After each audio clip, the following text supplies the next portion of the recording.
What's up, guys? This is Justin, and this is a Sidequest entry for the Welcome to Your Doom show. I'm talking about the DC and Warner Brothers streaming service to compete with Netflix. The DC Universe, I guess it's just called DC Universe. It's basically their streaming service. It's going to host a bunch of their content, and it's going to be a monthly or an annual subscription-based type of service that you pay and you get a whole bunch of stuff. It's supposed to be dropping this year in the US on September 15th, which actually coincides with Batman Day. And I wanted to talk a little bit about what's in the service. From the videos I've seen, it looks pretty cool. I do have some concerns when they're talking about curating books, because it sounds like that means you're just going to get a subset of their library. But I mean, let's face it, Netflix is also a curated list of stuff. You don't get every movie ever. So I guess that is to be expected. So what is the DC Universe streaming service? Like I said, it's to be able to stream some of their content. That content could be movies, it could be TV shows, comic books, news articles, but it also features integration with some form of DC community where you can talk with other fans of the content that DC puts out. And hopefully you don't get hit with any kind of like crazy trolling or anything, because those boards are supposed to be moderated. So let's get into a little bit more of the specifics, shall we? So they're going to have exclusive content that's only available on their streaming service. So you're not going to be able to see this on other services like Netflix, or in Canada we have Crave or Hulu or whatever. Some of that content includes the show Titans, which Atul and I mentioned in a previous podcast. The trailer looks terrifying. It's basically the Teen Titans that are a bit too hostile. In any case, I'm not going to comment too much on what my opinion of it is yet. I haven't seen it. I've just seen a trailer. But anyways, the Titans show, that's supposed to be coming out in fall of this year, 2018.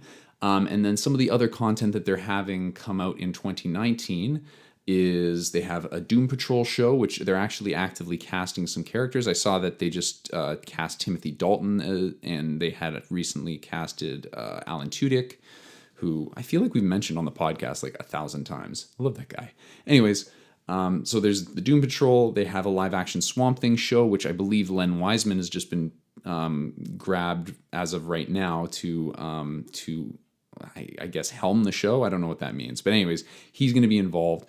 They also have a Young Justice Outsiders, the sequel to the really popular Young Justice series, which was I think it was canceled after 2 seasons. It's just such a good show. And then they also announced that they have a Stargirl TV show, as well as a Harley Quinn TV show.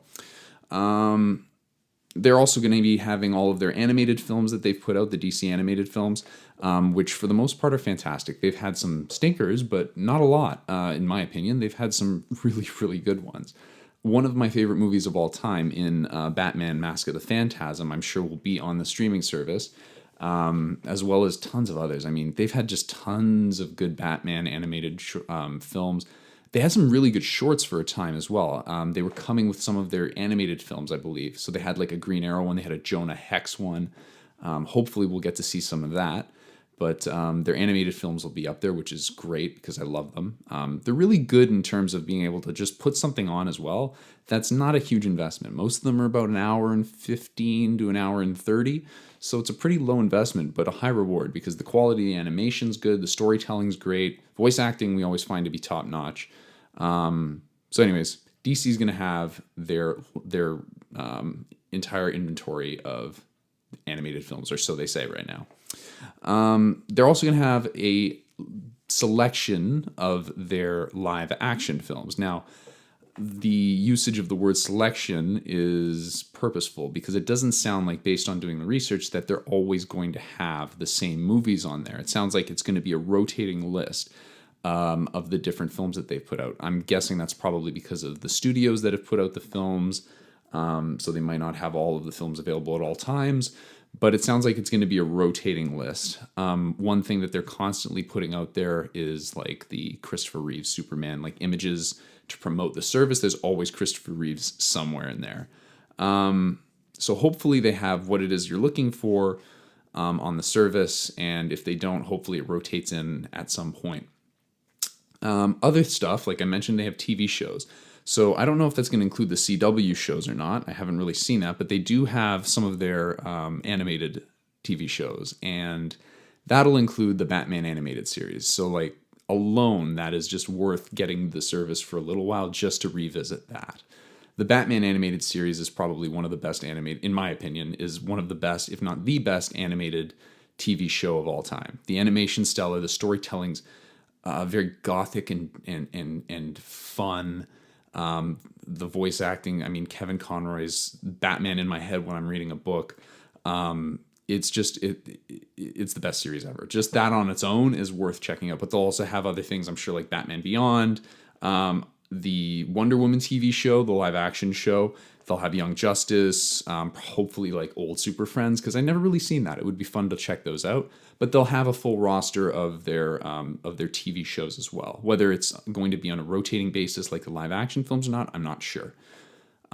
They also have in their service, which is different from Netflix, a comic book service, which is really interesting. So it's designed to work on small devices like a phone, medium devices like a tablet, and even giant 55-inch TVs, which was demonstrated in a video I saw for somebody at Warner Brothers. I believe he was a VP of something, so he was high up, and he was demoing the service for JoeBlow.com actually. And it looked great. Like viewing a comic book on a TV, the way that they have their comic book reader going from panel to panel and then kind of zooming out, and you can see the whole page. It's pretty slick. It appears to be very similar to Comixology or other comic book reading platforms that you I'm sure are out there. And it's also going to be a curated list. So it sounds like you're not going to be able to go through the entire library of all their comic books ever. Makes sense. That would be a huge list. But they do some curation for you. I guess they'll pull some of the best stories, but they also put together, I can't remember how they phrased it. I think they called it series, or in any case, they packaged them together into kind of bundles for the user. So you could have something for the Joker that says the Clown Prince of Crime. Then you click on it and you might see related TV show episodes, or you might see related movies. You might see a bunch of different comic books. So it's not necessarily that you have to go through all the detective comics to find a good Joker story. You can just click on that and boom, you get some of the best Joker stories ever told in comic books, and just through a curated list. So makes it easy, which is nice. Like I said, the comic book reader looks slick. It's definitely something I would use. I just hope that they don't go too crazy on the curation of it.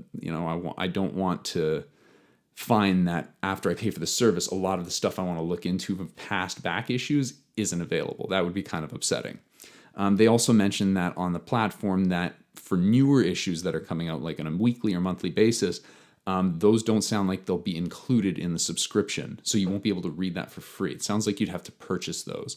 Now, where does that purchasing begin and end? Is it just the new books? Do you have to purchase some of the older books to be able to read them? Like, say, I wanted to read Dark Knight Returns. Is that free for me to access based on my annual or my subscription payments?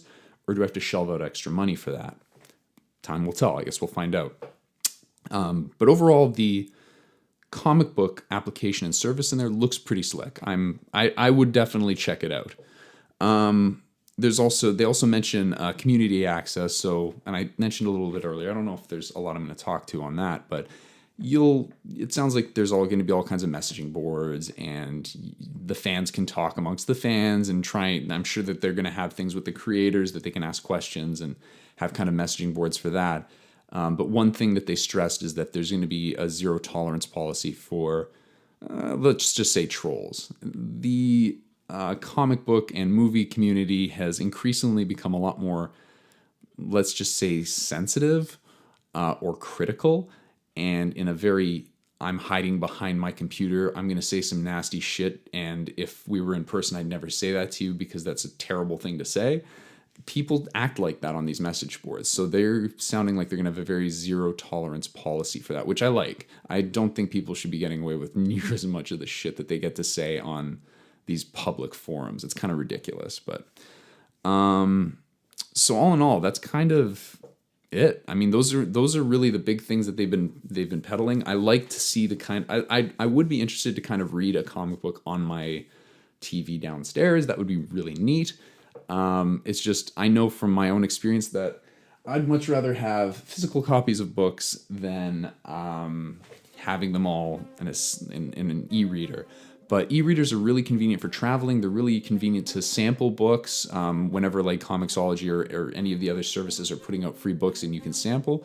It always looks better on that, or it's a good way to take it. But like if I find books that I really, really like, I'm buying the hard covers, the graphics or whatever it is. But the service seems like it does a good job for that.